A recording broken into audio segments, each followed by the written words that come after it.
ngike ngabuzwa omunye umbhemi la sixoxa. Uthi ke mawucabanga mtshali uDumakahle or ngiyaxolisa ukuthi mhlambe ngoba ke phela nje ngoba ngikhuluma nensizwa kuzokwenzeka igama lomunye umuntu lingene. Uma ucabanga uDumakahle or mhlambe unkosi yamagcokama unayo yini omunye ingoma yomunye ayithandayo? Ngathi mina hayi for sure ikhona.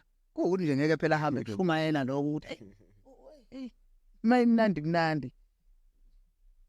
So ngizama ukucheck ukuthi from wena ikhona yini ingoma okuyizwe ngiyangapha kaDlamini oyizwayo ukuthi ayi bagcoba ke lo mbhemi bese ithi brand kaDumakahle angeke ngize ngiphakame ngithi hey hayi washaya ulokhunjana but uthi mawulalele umfana wakaNkosi olalela uMaskandi usho ukuthi awuyishayile la lo mbhemi or kube khona ongayilungisa ukuthi la ngoma yakhe imnandi kodwa ubethe welinye icila. Cha impela ngasikhuluma iqiniso. Ngisho umuntu obheda kanjalo kwenzeke ngabe nayo ingoma emnandi kwi-album yakhe. So yenze ukuthi mawuze ukuthi cha le imnandi le. Yeah. Noma ngasekho ukuthi uyayithanda noma kanjani kodwa nje uyeza ukuthi cha le hayi imnandi. Yeah ingoma umsebenzile. Yes yeah. No futhi hayi uphendule ngokuphelele and mayiqoma isithi hayi ngiyakuthanda. Ithi hayi ufike sokho hayi sese lukhona.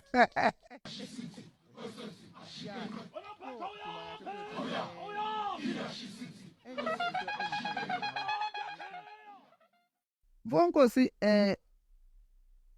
ngicabanga ukuthi umculi wokuqala kwabathathu esengibabonile bephatha isagila. Ithini imfihlo yesagila? Confession naso noma nanokuthi uyangicinisekisa nokuthi wena umuntu engaqala ngayo ukumbona. Mina ngaqala ngayo ukubona umuntu ophatha isagila. Yeah, gcine kuba ngoyesagila uthi wena leso sagila njalo. Esifuna isagila sami. Cha ngisiyelo umuntu lo mina. Nami nezizathu sami zokuphatha isagila so abasiphatha asebesiphatha nabo manje mhlawumbe ngicabanga uyiphatha kulonyaka. Bathi mhlambe nabo banezizathu zabo ezifike kulonyaka. Mhlambe nami samizathu sashilo safika. Kodwa nje mina ayikho imfihlo etheni ngalesagila isagila nje esasithanda ukuphatha umkhulu. Ngabe mhlambe ngihamba naso isinko. So saba lelo ukuthi umkhulu umuntu esasondelene naye. Yeah So leyo nto nje leyo ukhumbula ngayo kholelwa kuwe ufunda kuyimpilo useyingane. Into nje kanjalo.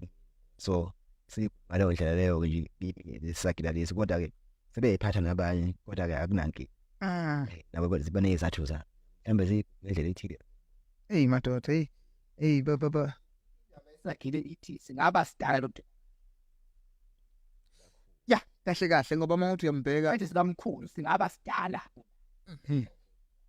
sidala futhi nje kahle sidala ngoba ngaqala usiphatha sisangisinda ethi ngijela ngasenkomo uthi sibhele siwe njengala lo ngaze simshishana hey kakushuthi amandla akho alele la esagilini phalo ukuthi hayi ukhumbula nje ukuthi uma ngisiphethe ngikhumbule la lesa insu hey abukho manje ya nginethemba mfowethu ukuthi kuba bonke abaphathi bezagila engibaziyo bathathu njengamanje mhlambe siyolibona iqembu ngelinye ilanga abanikazi bezagila sagila nje olwazo nifonile niye babhema lapha lesagila ukuthi mina ngikholela nolodumo lomculo kuba mhlambe umunye umuntu ngabe sesokele shini mhlambe nibe sagila manje mina ngiwathanda ama trend lezi zinto eziceleni ya hayi angibona ukuthi ke wenze